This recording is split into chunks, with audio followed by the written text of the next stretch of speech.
Vous écoutez RTL. RTL Soir, Florence Cohen.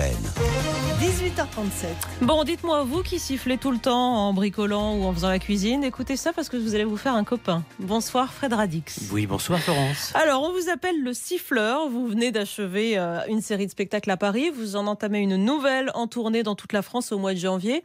Et donc, dans votre spectacle, vous sifflez. Effectivement, j'essaye de remettre des lettres de noblesse sur cet instrument qui est vraiment assimilé au peintre en bâtiment, au bricoleur du dimanche, au siffleur de salle de bain. Alors que moi, je le traite comme un instrument virtuose, vraiment comme un instrument qui aurait été oublié dans la classification des instruments d'un orchestre symphonique. Et moi, je le mets en valeur. Alors, je vous propose de nous montrer ça immédiatement. Dans votre spectacle, vous sifflez notamment, allez, Carmen. Si je vous fais un...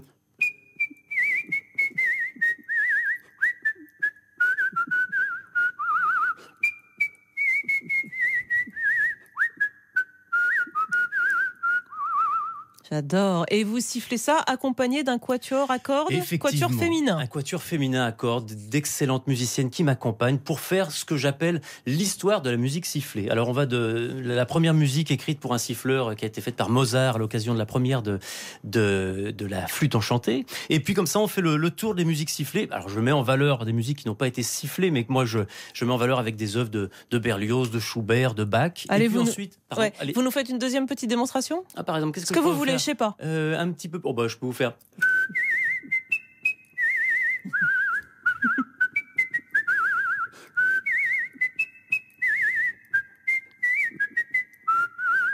Elle est magnifique cette truite. Vous aurez la truite de Schubert, plus connue dans le monde des musiciens comme le 4e et le 5e mouvement de l'opus 114 D667 en mi bémol majeur. Alors vous faites participer le public aussi là-dedans parce qu'il vous accompagne en sifflant, c'est ça qui est rigolo. Effectivement, ce spectacle, on pourrait pas se dire on va payer notre place pour aller voir un gars qui siffle pendant 1h30. Franchement, moi le premier, je n'y irai pas. Non, moi je suis comédien et musicien à la base et j'ai ce petit talent de siffleur que j'ai développé pour ce spectacle-là, que j'ai travaillé depuis 4 ans que je travaille sur ce spectacle maintenant.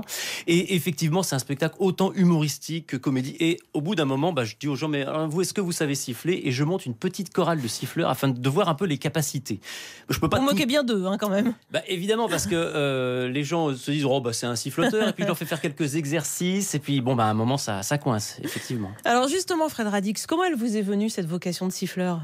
Moi, je sifflais depuis tout petit, mais sans savoir que j'avais ce talent. Moi, je faisais de la musique, j'ai écrit des chansons, j'étais musicien professionnel, comédien professionnel, puis je sifflotais comme tout le monde. Et sur un spectacle, un metteur en scène avec qui je travaillais me dit, dis donc, tu siffles vachement bien, il faudra en faire quelque chose. J'en ai fait un petit quelque chose, un petit sketch, puis qui est devenu un petit 20 minutes, puis un petit 30, un 40, 50, puis me voilà à la tête d'un spectacle d'1h30 avec 4 musiciennes qui m'accompagnent. Mais vous marchez sur les traces de Micheline Dax, qui était quand même une siffleuse hors norme. Hors norme, exceptionnelle, magnifique, grave. Micheline Dax, pour qui William Scheller a écrit un aria, l'aria Dax, qui a été interprété, je crois, qu'une fois au Théâtre du Châtelet. Oui, elle n'est plus là, j'espère prendre sa relève dignement. Bon, et alors, vous racontez-nous un petit peu votre vie, qu'on vous connaisse mieux, d'où vous venez. Donc, vous nous avez parlé un petit peu de votre formation. Qu'est-ce que vous avez fait ? Oui, effectivement, moi, je viens de Lyon au départ, et puis moi, je viens du théâtre de rue, en vérité. Dans le théâtre de rue, on mélange les arts, on travaille la musique, le cirque, le théâtre, tout est un petit peu mêlé, et moi, c'est ce que j'essaye de faire dans mes spectacles aussi. J'ai eu cette formation un peu d'autodidacte au contact d'autres compagnies, et donc j'essaye de faire rayonner un peu tout ça sur scène pour créer un spectacle à la fois ode à la musique sifflée au sifflet. On le travaille vraiment particulièrement, c'est un vrai concert de musique sifflée, mais il y a beaucoup de surprises, beaucoup de jeux avec le public, et puis tout un côté historique, à la fois complètement absurde, un peu romancé, mais pour passer un spectacle à la fois distrayant, original, et puis aussi poétique. Alors, parmi les autres musiques que vous produisez en spectacle, on va écouter un extrait du spectacle. Écoutez, voilà, la marche turque, par exemple, Mozart.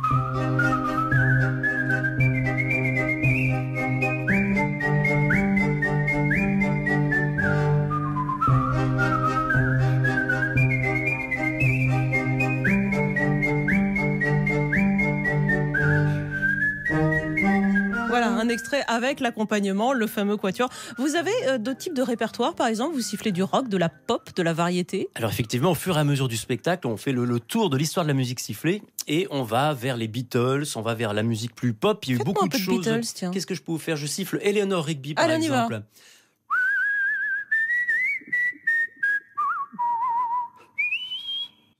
Ah, c'est trop, je sais pas Allez, la bonne c'est pas tonalité. Mais ça nécessite un entraînement particulier de siffler comme ça en spectacle sur la longueur. Effectivement, depuis de la marche turque, j'ai pas pu la mettre au répertoire tout de suite. Je travaille comme un chanteur, je fais mes gammes, je travaille des morceaux d'arrache-pied, je travaille la technique. Par exemple, sur la marche turque, il y a une partie qu'on n'a pas pu entendre qu'un peu plus tard, où là on enchaîne les... Oui. etc. C'est bluffant. Voilà, alors on essaye de... Voilà, ça se travaille petit à petit. Non, ça se travaille comme un vrai instrument. C'est-à-dire que j'en ai fait un spectacle comique où je dis je voudrais vraiment rendre ses lettres de noblesse à cet instrument, mais sans rigoler, il faut travailler pour y arriver. Mais justement, parlez-moi un peu plus précisément de ce travail. C'est-à-dire tous les jours, vous faites des vocalises, vous faites des gammes, qu'est-ce que vous faites? Effectivement, vocalise, des gammes, je travaille d'autres morceaux et j'avoue que par rapport à d'autres instrumentistes, je suis avantagé parce qu'on peut siffloter au volant, on peut siffloter sous la douche, alors qu'un tromboniste qui doit répéter, il doit être dans une salle insonorisée pour pas gêner les voisins. Moi, j'avoue que mon instrument de travail, je peux le travailler un peu tout le temps, partout, dans les couloirs d'RTL. J'ai travaillé quelque chose tout à l'heure. C'est vraiment plus facile, mais il faut tout un travail aussi de la musique, travailler l'harmonie. Et puis parallèle, il y a d'autres surprises dans le spectacle où je chante aussi. Enfin voilà, je ne peux pas trop en dire, mais il y a d'autres surprises dans le spectacle. Je danse aussi. Enfin bon, j'en ai trop dit. Ah non, il faut aller le voir, ce spectacle. Il y a dites-moi, des méthodes de grand-mère pour siffler mieux. On dit pour la voix, il faut prendre du miel, il faut prendre je sais pas quoi. Il y a des trucs particuliers pour le siffleur que vous êtes? Mais alors il faut effectivement se muscler le visage, parce que ça demande de la technique. Il faut être extrêmement détendu, par exemple, le visage détendu, parce que plus on est crispé, plus les muscles se tétanisent. Donc voilà, il y a une détente comme ça à faire. Et puis une sorte de self-control, parce qu'à l'inverse du chant où on envoie du souffle, il faut vraiment maîtriser son souffle, ce qu'on va envoyer. Si on souffle trop, il y a beaucoup d'air. Si on souffle trop peu, la note ne sort pas. Donc c'est vrai que c'est un travail particulier. Il n'y a pas d'école pour apprendre à siffler, mais je communique avec quelques siffleurs autour du monde, notamment des Québécois, qui sont excellents siffleurs. Eux, ça fait vraiment partie de la tradition et on essaye de communiquer, mais c'est pas évident de parler de position de langue, de mouvement de lèvres, enfin voilà, pour arriver à siffler. On est en train de développer cette nouvelle école de siffleurs. Et vous partez en tournée en janvier, toute la France? Effectivement, oui, toute la France. On sera à Bourges, dans le Midi-Pyrénées, en Bretagne, Loire-Atlantique, et on reviendra sur Paris. Je ne peux pas l'annoncer officiellement parce que c'est pas signé, mais... Ah si, allez. Non, j'ai pas le nom de la salle, j'ai pas le droit, mais ce sera au printemps. On reviendra avec le succès qu'on a eu à Bobino au mois de décembre. On revient au printemps pour enchanter. Vous reviendrez nous en parler. Vous allez enregistrer un album aussi? Effectivement, au mois de février, nous partons en studio parce qu'évidemment, le public à la fin dit est-ce qu'on peut acheter le disque? Alors, je n'avais pas prévu. Moi, c'est un peu le hasard ce projet. Je ne pensais pas que ce siffleur allait tant défouler exciter les foules. Et donc, on nous demande un album. Alors, ça y est, on part en studio en février pour enregistrer ça.